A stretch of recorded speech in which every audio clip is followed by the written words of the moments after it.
بسم الله الرحمن الرحيم. السلام عليكم ورحمة الله وبركاته. احنا الجزائريين معروفين دايما الشوربه تاعنا لازم نجوزوها بكاش حاجه، يعني مملحه. بوراك، بيتزا، عجيجات البطاطا، عجيجات الخبز. المهم كل واحد واش يدير مع هادو تاني. دوكا زادو ظهروا حاجات جديده، مملحات جديده. اقل شيء هو كسره رخصاص، كسره رخصاص ولا خبز الدار. بصح هاد المملحات يحتاجوا الحشو، وساعات ما نلقاوش واش نديروا فيهم الداخل، ساعات ما يكونش عندك الوقت. اليوم جبتكم تدبيره سهله مهله بالخف ديريها، وهي بالمطلوع. لازم يكون عندك المطلوع. اذا كان عندك المطلوع في الدار، ايه هاكي تجبدي هذيك المطلوعه وديري بها. اذا ما كانش عندك المطلوع ديري خبيزه ولا زوج تمتم. يعني انا نقول لك كيفاش الطريقه اللي ديري بها المطلوع باش يكون ساهل بالخف يتوجد، وما ما تقدريش تعجنيه. تحكمي السميد ديالك كلش تخلطي مع بعض وتخليها تخمر. لازم تخليها تخمر مليح. كي تخليها تخمر مليح تولي طريه، ومن بعد كي تكون طريه كي تجي تعجنيها تجيك سهله. ديري لها غير هكذايا وهكذا وانتيا مسلكاها. المهم حتى هذاك واش ديري في هذا المطلوع هدايا. تجي المطلوع، الشوربه ديالك كي تكوني حطي بها، تنحي منها شويه طوماطيش. كي ترحي طوماطيش، شويه البصل تنحي من هذيك اللي ديري به الشوربه ولا الجواز. ومن بعد حاجات واحده اخرى تزيدي على حساب انت واش حبيتي. حبيتي تاني ديري شويه دجاج، ديري شويه طرف دجاج رميه داخل الشوربه يطيب ولا داخل الجواز يطيب. تسمى كلشي يوجد في نفس الوقت اللي راكي تخدمي انت وراكي طيبي فيه. توجدي الامور اللي تعمري بها هاد المطلوعه اللي راح نديروها على شكل بيتزا، قلت تحبي انت من بعد تزيدي حاجات واحده اخرى، الزيتون، الفرماج، هذيك حاجه اخرى. ولا ما حبيتيش ديري الدجاج تقدري ديري الطون. المهم تعمر انت تعمري بواش حبيتي. المهم هذه على السهله، على جال هذيك المطلوع يكون غالبا الجزائريات يكون عندهم المطلوع في رمضان يكونوا عاجنين المطلوع. والباقي راكم شفتوا نحيناهم من هذاك الجوازات ولا الشربه اللي رايحين نوجدوا. انا عندي زوج مطلوعات هنايا. انا ما كانش عندي المطلوع في الدار، هادو وجدتهم دوكاتيك. المطلوع هذا اللي راح نديرو به هاد البيتزا هذه السهله. لازم يكون المطلوع رقيق، يعني ما يكونش هذاك المطلوع العالي ولا هذاك المطلوع اللي خشين وفيه البابه بزاف. لازم يكون رقيق. ودوكاتيك انا هاد المطلوع طيبته دوك نوريكم كيفاش باش يخرج لكم فارغ لداخل. تبعوا الطريقه باك تشوفوا يخرج لكم فارغ ما فيه والو البابه لداخل. يصلح باش نديرو هاد الوصفه هذه. هاوليك عندي هنايا 500 غرام تاع السميد، ولا نص كيلو ولا رطل. هذا سميد رقيق، سميد رقيق ماشي رطب وماشي هذاك المتوسط اللي هذوك الحبيبات تاعو يجوا شويه حروشه. لا هدايا رقيق رقيق. عندي هنا مغرفه تاع الفارينه ولا الطحين. هذه درتها احتياطا برك. واذا كان السميد ماشي مليح نديروا هذه المغرفه هذه. وعندي هنايا نص مغرفه كبيره، يعني المغرفه تاع الماكله نص تاعها تاع الخميره تاع الخبز. عندي مغرفه تاع الزيت، حبيتو زيت الزيتون ولا الزيت العادي كما حبيتو. الملح ما نديرش حتى نخليها تخمر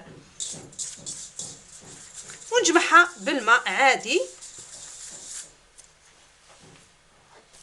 نديروا لها الماء على مره، ومن بعد لا خصنا نزيدوا شويه برك نكونوا نعجنوا فيها.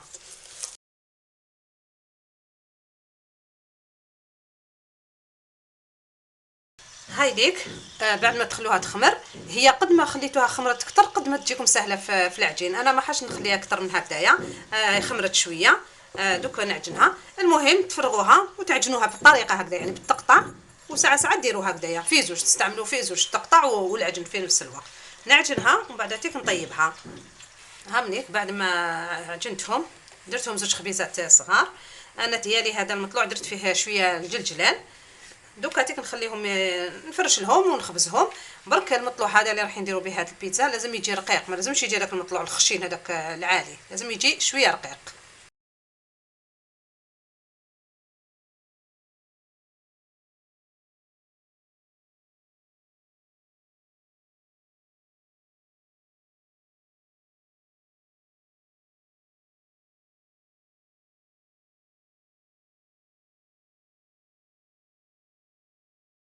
شوفوا باش يخرج لكم هذا المطلوع خفيف وفارغ من الداخل. كي تحطوه في الطاجين غير يشد روحه شويه برك قلبوه، من بعد شويه زيدوا قلبوه حتى تشوفوه رجع من فوق، يعني منفخ بزاف. هاكو دوك تشوفوه كيفاش كيبدا يطيب. اذا ما طيبتيش الشوربه ولا كان عندك بويون مثلا، ديري الطوماطيش بهذه الطريقه، يعني سهله. اغسلي الطوماطيش ديالك، قطعيها دوائر وبلا ما تنقيها، يعني تخرج مليحه. نحي لها شويه الزريعه، سد فيها في المقله، ديري عليها شويه زيت، اذا كان شويه زيت زيتون خير، اذا ما كاش ديري الزيت العادي. شويه ملح، شويه فلفل، شويه فلفل كحل، سنينه ولا زوج تاع الثوم. ولا ما عندكش الثوم ديري الثوم تاع الغبره. انا هذه الثومه كنت تشوفوا فيها صفراء على جر مرقدتها في الزيت، ما عنديش الاخرى الثوم الاخرى العاديه. شويه زعتر، حطي المقله فوق النار، تكون شويه النار قويه شويه باش ما تطلقش هاد الطوماطيش الماء تاعها بزاف، خليها غير تشم شويه النار ومن بعد تيك طفي لها. هاي اللي درت لها حبيبه حاف صغيره.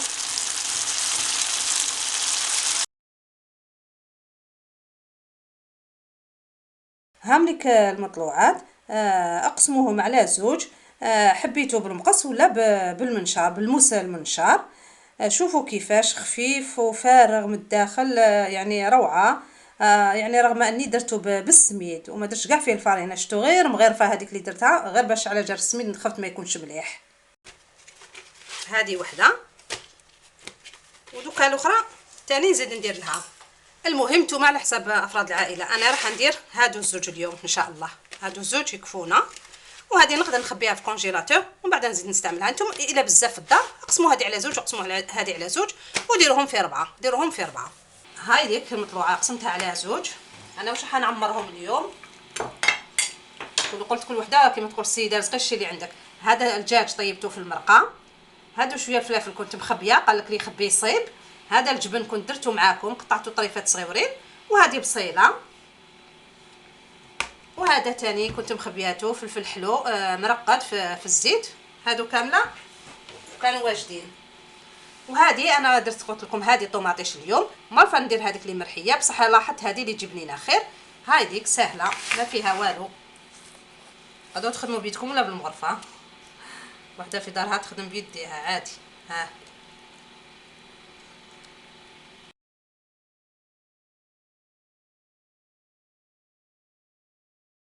ولا بقات لكم هنايا المرقه فرغوها مع الاخر فوق الخبزه هذه.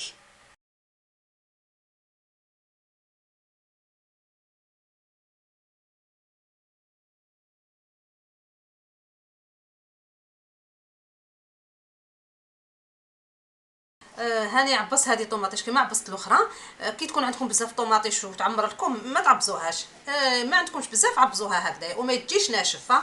هذيك الاولى درنا قبل كلش باش ندير الفرماج من الفوق، هذه نديروا شويه الفرماج هو من التحت ومن بعد نديروا عليها واش عندكم، كل واحد يدير واش عنده. شفتوا انا ما درت والو، درت غير الفلفل والبصله وشويه هذا الدجاج اللي طيبته في الجواز.